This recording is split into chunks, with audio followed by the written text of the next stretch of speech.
The August issue of BBC Music magazine expresses the inspiration behind Berlioz's dramatic damnation of Faust. See that? What? That is the future. What? A load of noughts and ones? Exactly. That's digital. The future of broadcasting. So what's so wonderful about that then? Well, up until now, all we've had are these. Wavy things? Analog waves, to be precise.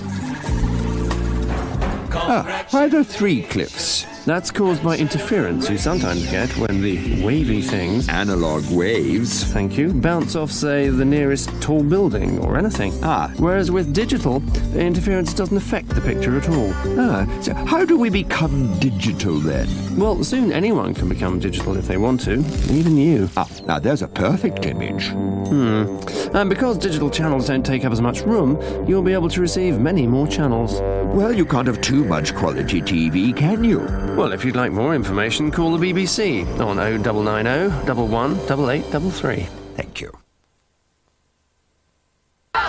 He was killed 5 years ago. A black teenager stabbed by white youths who have never been brought to justice.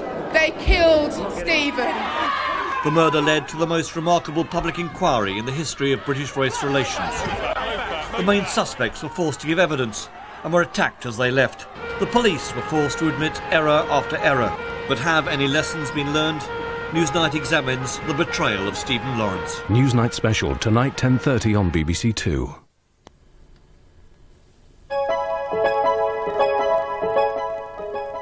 An animated perspective on music in a few minutes here on BBC2, but before that, a more personal note from the Video Nation.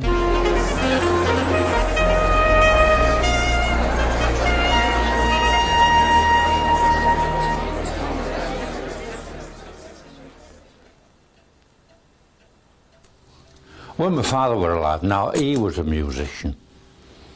There wasn't much Dad couldn't play. And when my father were alive, he had so much brass in the house to clean. He used to call Monday night gala night, and he used to put his striped apron on with metal polish, and he used to polish all the brass in the house.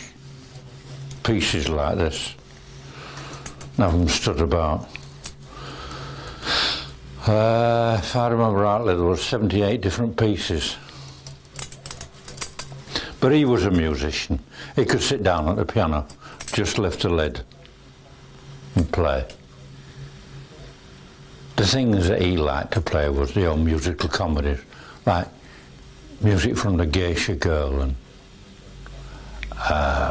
Gilbert and Sullivan, things like that. Marvellous to hear him. He used to play after tea on a Saturday night. There he is, my father at the piano. Notice how he sits back in his chair and there's no music on the music stand. That was Dad. Everything came out of his fingertips, from his head.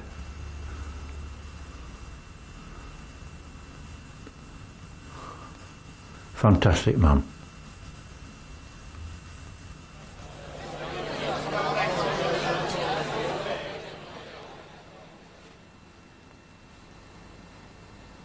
In classical music, I find it's inspiring for me to sit down and listen to with my sheer enjoyment and being with the music that ups me a lot.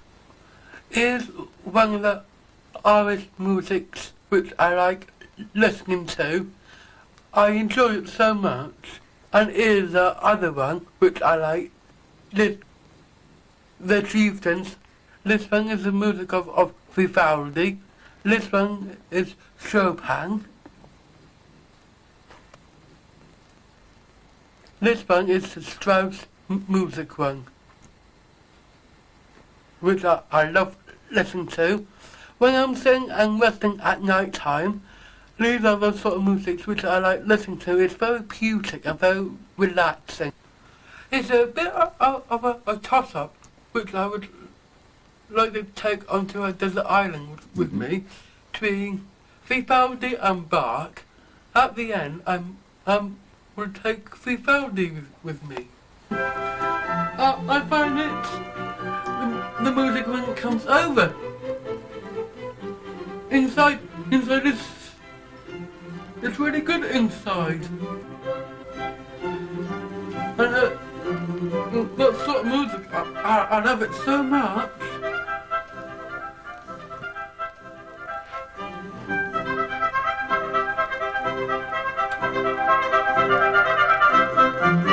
Must we have a tune out for the neighbours?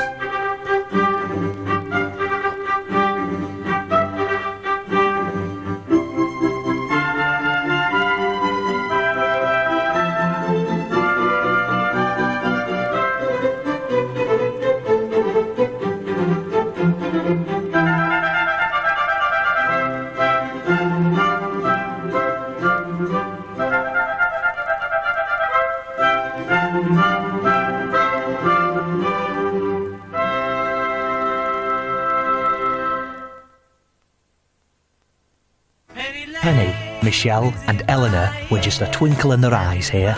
John, George and Ringo rehearsed here. And the National Trust has moved in here. The missing link? It's so wonderful that somewhere where John and Paul actually used to go and write the first Beatles songs is going to be restored to the way it was. Birthplace of the Beatles, a magical mystery tour of Paul McCartney's former home for a One Foot in the Past special, Wednesday at 8 on BBC2.